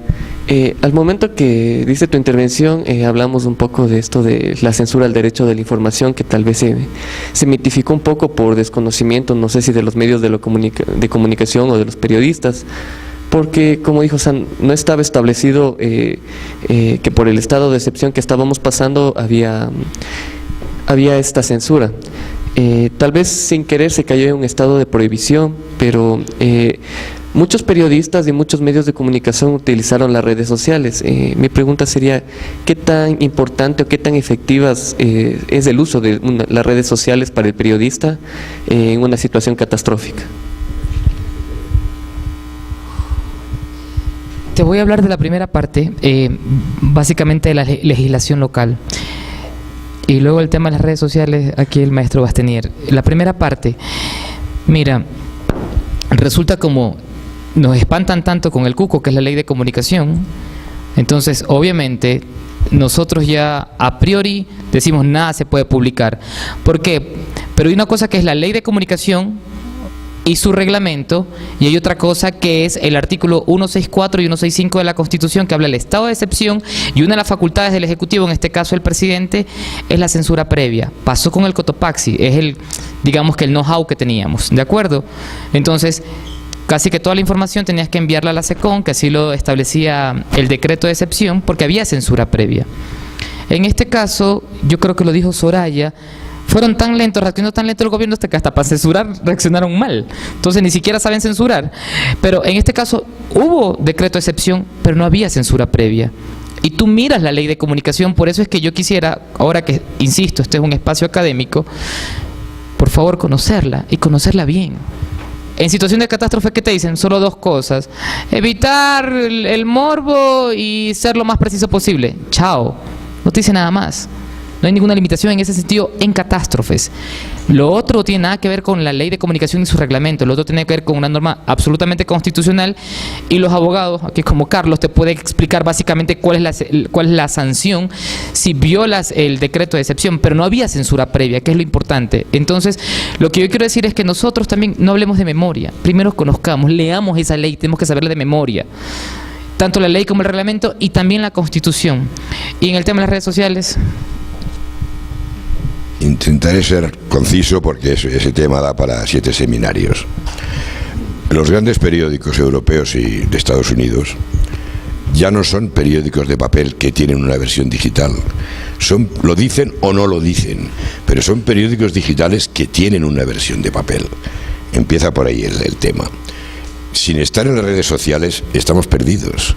Los grandes periódicos no llenan la web primero, exportan, trasladan, transportan, envían lo que tienen de calidad, evidentemente intentan que sea de calidad y agenda propia, a las redes. Y solo más tarde, cuando llega una serie de horas a lo largo del día, que cada periódico se lo fija como le da la gana, cada gran periódico se lo fija como le da la gana, se llena la web correspondiente. Y parte de lo que se ha enviado a las redes no llega a esas webs para nada.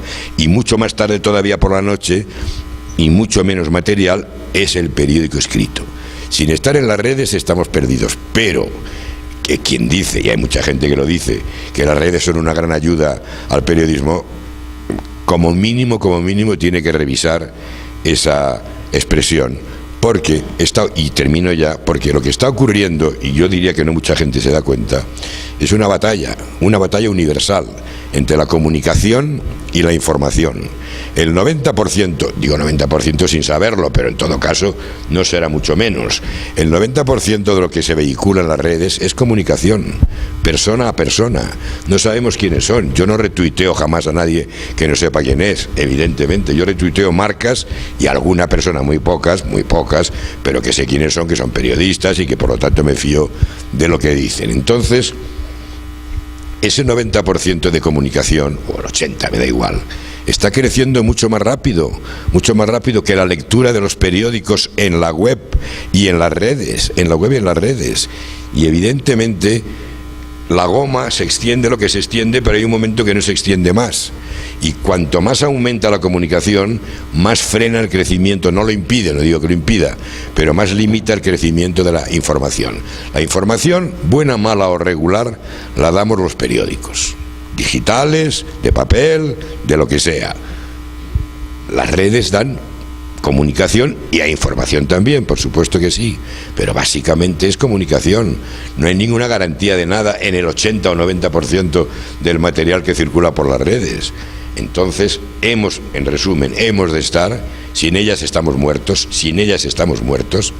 pero el que crea que las redes son una solución del problema del periodismo se equivoca de medio a medio. Ahora tira ahí, para que les cantes. Vamos con una pregunta final en honor al tiempo. Yo en realidad quería precisar unos puntos. El problema esa noche no era la ley de comunicación, sino el Código Penal. El Código Penal establece que quien genere información falsa que provoque zozobra o genere pánico comete un delito que es penado con cárcel. Y entonces ese era el impedimento en ese momento. El impedimento era que quien iba a determinar que la información era falsa o no en ese momento era el gobierno. Y ese era el temor que había en ese momento, el poder, el generar información que pueda causar zozobra o pánico. El problema no era la ley de comunicación, sino el Código Penal, y eso era bien claro. Y yo creo que en realidad somos injustos al decir que la prensa tardó 2 horas para informar. La televisión. En realidad fue la televisión. La que falló fue la televisión. Las radios empezaron a informar inmediatamente. En internet a los 10 minutos estaba la información, sabíamos ya que había ocurrido un terremoto 7.8 y el lugar del epicentro. En internet, en la prensa en internet, la información estaba a las 7:10. Cuando decimos que la prensa falló, en realidad lo que estamos diciendo es que la televisión falló. Y creo que la enseñanza que estamos sacando es que la televisión no es la prensa, o ya no es la prensa. Hubo un momento que lo fue, ya no lo es. Y yo creo que esa es una cosa importante que tenemos que entender.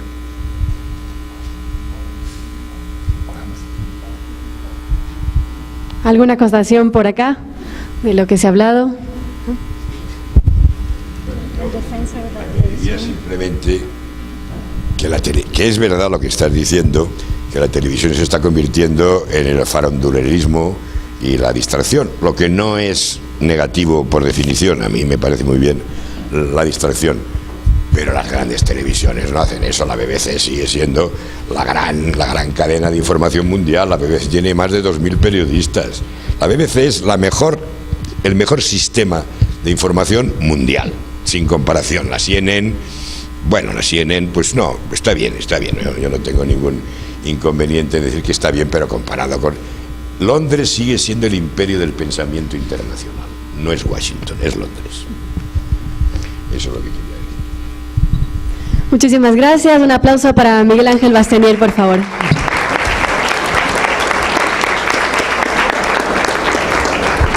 Y bueno, es momento de presentar ya el corto documental 6:58 p.m., los medios del terremoto. Así que damos paso a la proyección de este documental. Espero que lo disfruten.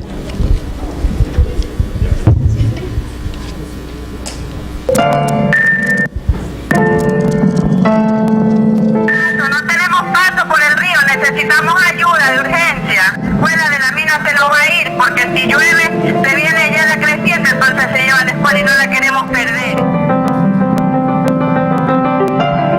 Vecinita, ¿sintió el temblor? Le digo, sí, vecinita, lo sentí. Cuando vi que mi casa se movía y ahí corrí, no sé, de verdad, Gary, yo creo que fue Jehová mismo que me sacó de mi casa.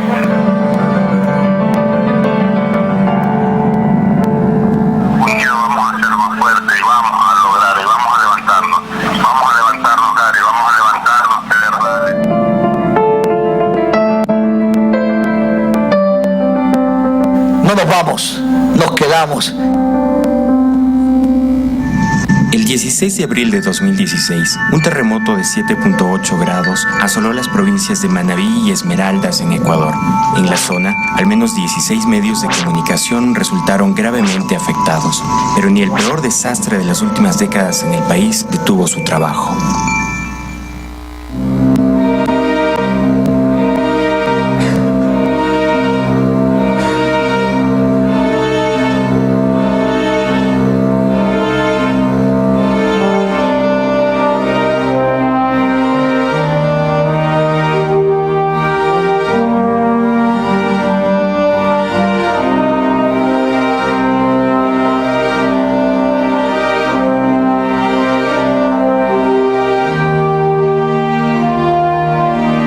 Sabía absolutamente de nadie porque no había comunicación, y de repente me llama una señora que en este momento desconozco, porque la verdad que uno en ese momento no está a veces ni para preguntar sobre el nombre de quién, la persona que te llama.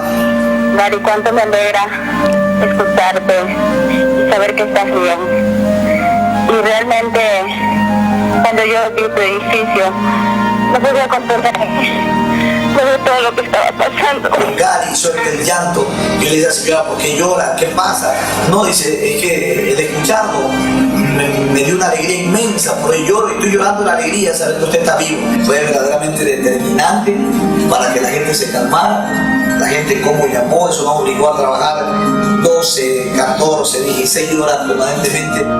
A manifestar en este momento los rumores de que hay que evacuar Pedernales, de que hay que salir por la cantidad de muertos que hay sepultados aún. Eso es totalmente falso, está totalmente controlado. El edificio de Radio Altamar se desplomó por completo, con 3 personas adentro. El operador de la radio, Giovanni Toral, su esposa y secretaria de la estación, Yaritza Briones, y el doctor José Luis Lavalle, que tenía un programa de medicina natural. El doctor quedó atrapado, pero fue rescatado con vida horas después. Giovanni salió ileso, pero su esposa Yaritza falleció en el lugar. Pese al dolor, la radio siguió adelante. Lo digo que nos ha permitido precisamente poner la radio al aire y todo ese ánimo y ese espíritu que tenemos como radiodifusores y periodistas a la vez, ¿no? Consideramos de que la radio era importantísimo, era vital para poder sobre todo darle ánimo a la gente. Las personas todas estaban llenas de aquí en Pedernales, en ese momento todo el mundo comentaba de que iba a haber un tsunami, de que iba a volver otra vez otro terremoto y todas esas cosas, y al no haber comunicación, no saber qué es lo que realmente está pasando, usted mira al cielo y no sabe, se pregunta qué va a pasar, huimos o no huimos. Entonces por eso hubo la necesidad de poner la radio al aire.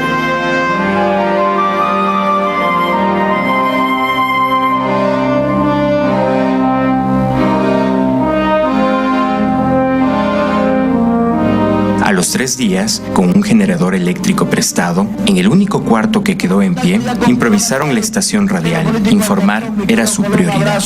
Gracias a Dios también estás con vida, mi querido Colón. Bienvenido, buenas tardes, Colón. Lo escuchan Pedernales a través de Altamar. Lo que primero debió haberse activado fue el medio de comunicación para darle calma y tranquilidad a la gente. Si eso se lo hubiese hecho horas después, en momentos así sea donde yo hubiese estado, que me hubiesen sacado en un helicóptero, venga, prendamos la radio, quizás no se hubiesen dado tantos saqueos.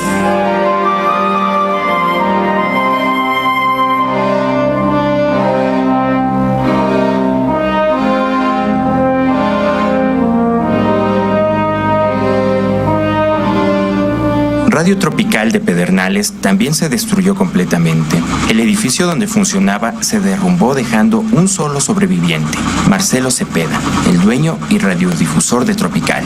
Minutos antes del terremoto, su esposa y sus 3 nietos salieron del cuarto donde estaban descansando para preparar algo en la cocina. La tierra se sacudió y solo quedó en pie la habitación donde Marcelo se salvó.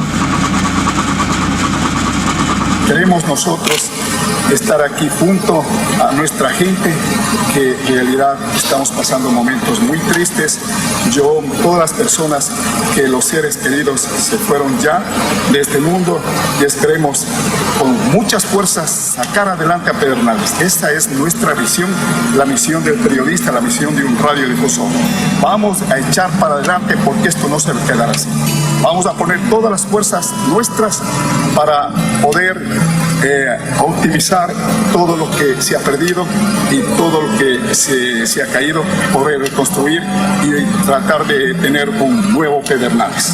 Estamos con todas las fuerzas y con todos los ánimos para salir adelante. Sé que yo perdí 4 vidas.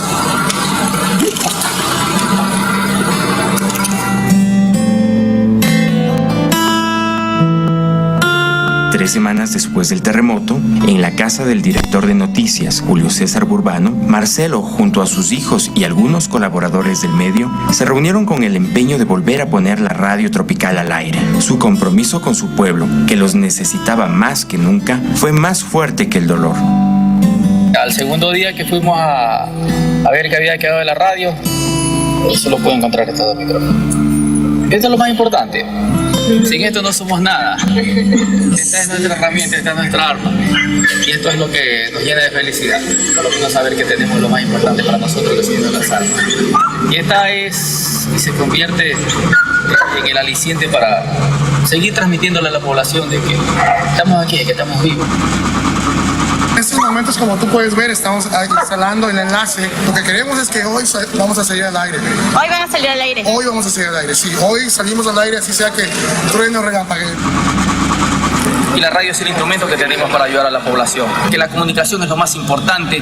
Que los medios de comunicación somos el instrumento para el desarrollo de toda la población. He tenido muchos mensajes, bastantes llamadas, porque esta radio era popular, era del pueblo. Nosotros servíamos más a la clase media.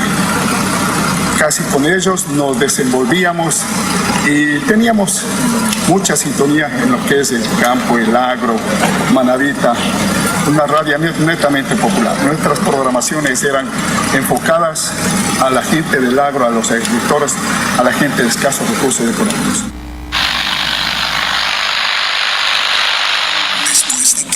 Hasta el fondo, solo queda renacer como el ave fénix, renovarse y volverse más fuerte. Pedernales, somos un país pequeño, pero con un corazón grande. Tropical 92.9. Se bajó, vamos para acá al otro lado.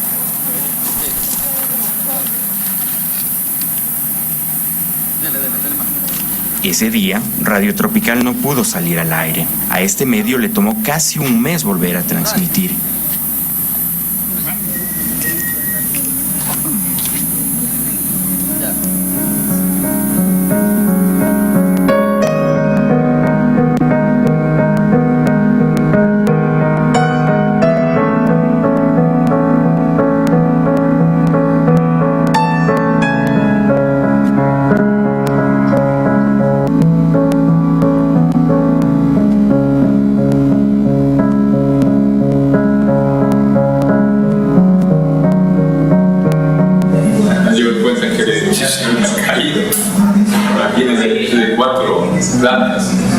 Pues ahí estaba lamentablemente un compañero nuestro ahí que le ayudaba al dueño de la farmacia, al dueño del edificio, le ayudaba.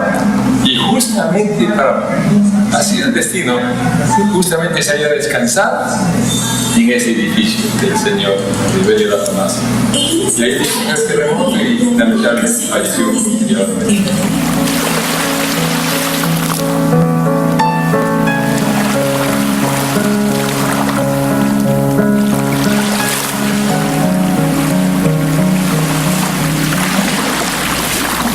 Y al día siguiente ya nuestro compañero también nos avisó que si nuestro compañero Humberto estaba dentro de él, con la desesperación de que su hermano estaba dentro, también nos llamaron para poder nosotros hacer de una forma u otra algo. Pero lastimosamente, eso sí, la logística para la remoción de escombros en esos 3 primeros días fue de lo pésimo. Eso fue, creo, lo más rústico que pudieron haber podido hacer.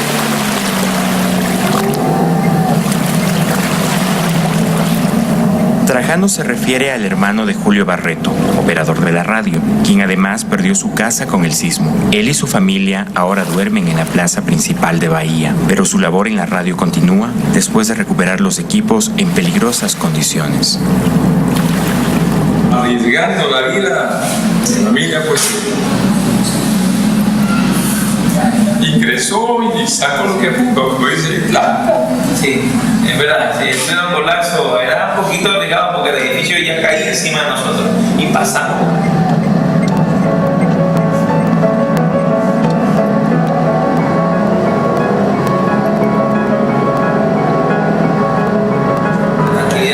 Que da la gente escuchar la radio. Principalmente pensábamos en eso. Muchas personas que me veían en la calle querían saber, bueno, de fuentes nuestras, ¿no? Fuentes fidedignas. Ellos no creían, mucha gente especulaba que iba a haber otro temblor, que iba a venir el tsunami, y eso estaba en las calles. La gente necesitaba una voz de tranquilidad. Inmediatamente hubo un efecto. ¿Qué pasó? Que mucha gente volvió a las casas, o sea, a las que eran seguras, tipo Villa. Salieron muchos de los parques, o sea, había más gente en las calles. Entonces inmediatamente escucharon la radio y transmitimos los mensajes y hablamos un poco, fuimos conectando a internet, fuimos a hacer conexiones también con Quito y a darnos referencia un poco de cómo iba oscilando este proceso y lo que ocurrió, ¿no? La subducción, lo que hablan de física.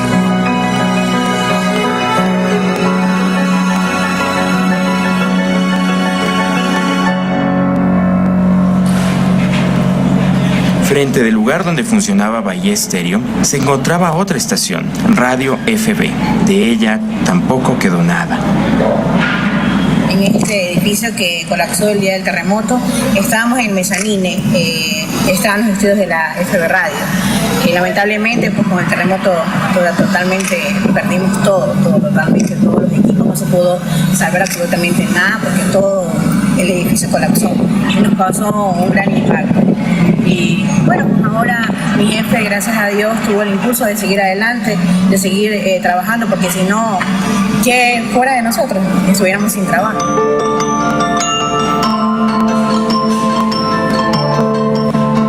En el terreno donde estuvo alguna vez esta radio, como un testigo silencioso, permanecía un reloj aún con la hora exacta del terremoto, 18 horas con 58 minutos.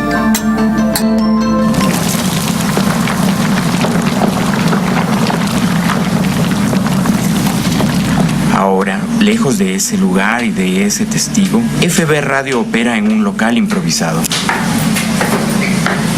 Tuvimos varios días conversando con mi jefe realmente el asunto de volver nuevamente a empezar con la radio. Entonces él comenzó a hacer sus gestiones y bueno, realmente él decirme, consigo un local que ahora está súper complicado conseguir un local en Bahía. Vamos a empezar, Diana, vamos a seguir, voy a alquilar, veremos cómo hacemos más adelante, pero mientras tanto vamos a seguir adelante.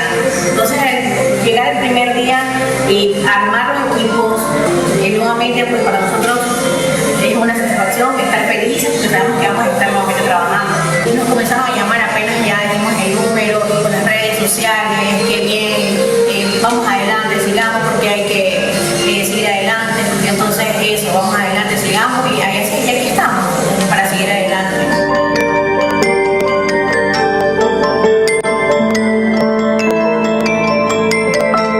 Una de las calles pequeñas de Bahía, al interior de una casa patrimonial que tiene más de 100 años, se encuentra un tesoro escondido, la radio La Voz de los Caras, una de las más antiguas del Ecuador. Con el terremoto, la radio perdió algunos equipos y estuvo 8 días fuera del aire.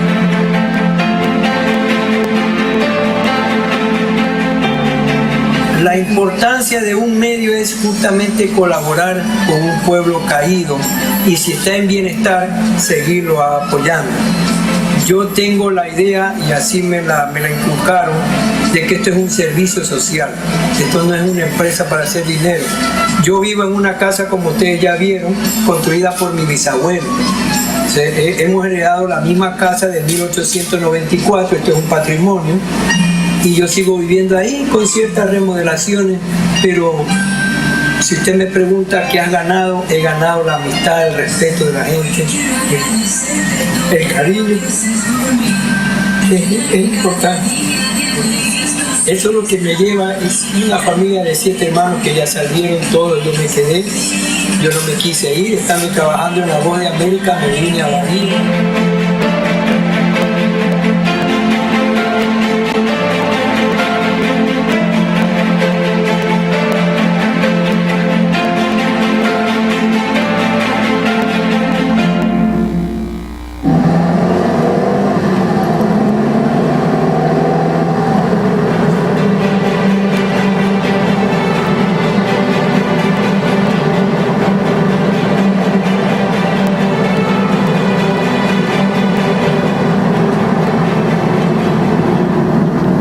fuimos a revisar la casa, esa casa legendaria, creo que era de los señores Moreira. Esta es precisamente la casa. Y aquí ustedes pueden notar la grave situación. ¿Cuánto no habrá tenido de fuerza todo esto para que se venga abajo?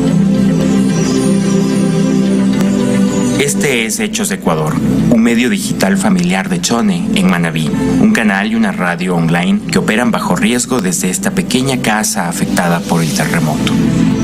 Se fue llevando aire, se fue llevando un computador que había en este lado, que se destrozó, el aire que todavía lo tenemos allí para ver si lo recuperamos, pero lo que era el equipo era un iMac de esos, se hizo tortilla debajo de todo. La parte de arriba tenemos que derrumbar todo, eso no sirve en nada. La pared, una pared está ya casi como virada, que es del lado de acá. La pared que le digo, esa está hundida, por eso es que se puede venir para abajo, así un puntal. Nosotros somos más por la camiseta, amor por la ciudad. O sea, nosotros hacemos tazas, vasos, logotipos, todo. O sea, nosotros por ese medio, más nosotros, son los ingresos de nosotros. Pero por lo que es medio de comunicación, publicidad, eso no tenemos nada, ningún ingreso.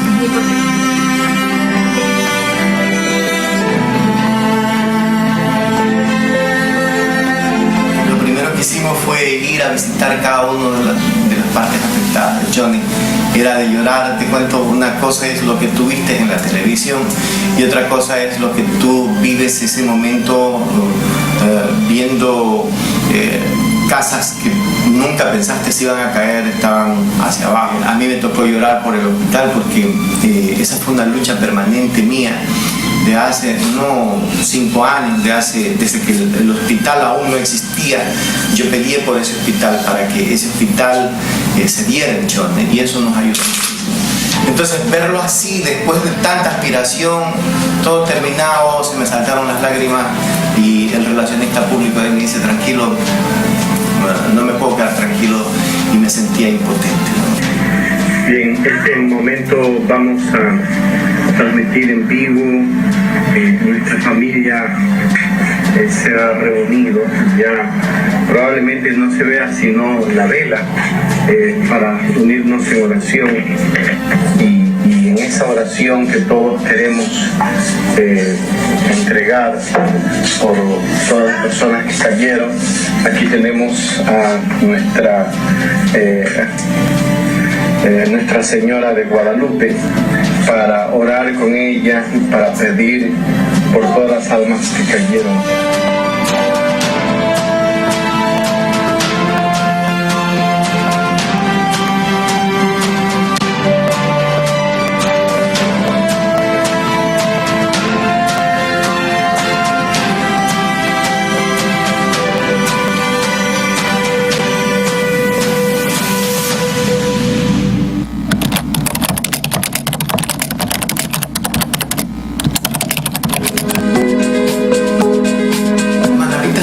El chonero unido se puede levantar.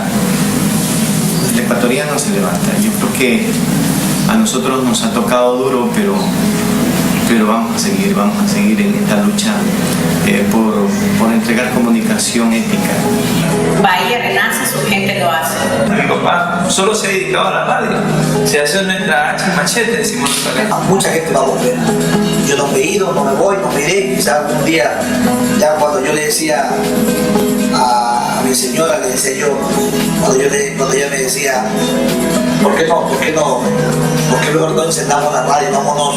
Pero no, mija, la radio la pagamos el día que yo muera. Ese día tú decidirás si la vas a pagar o no. Yo no la voy a pagar. No nos vamos, nos quedamos. Es el adagio que tenemos en Pedernales.